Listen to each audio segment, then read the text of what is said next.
I am truly honored to receive the Cressy Award, but I am regretfully increasingly convinced that the federal government and the federal system of justice has somewhat retrogressed over the past couple of decades in its prosecution of fraud, or at least in its prosecution of fraud when it's perpetrated by people at the highest levels of the financial establishment. And I have to further add that I think that the federal courts have played a role in this regard in erecting unnecessary barriers to the successful prosecution of fraud at these levels. I think that when the history of the Great Recession is written, historians will say that fraud played a major role in creating the mortgage bubble that led to the crash,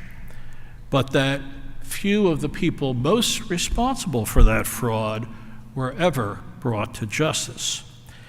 And to be frank, this has led me to become a little more cynical about our legal system as a whole.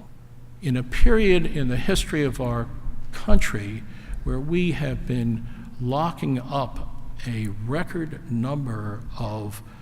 low-income people, often for nonviolent crimes, and in the face, mind you, of decreasing crime rates, people who were locking up often for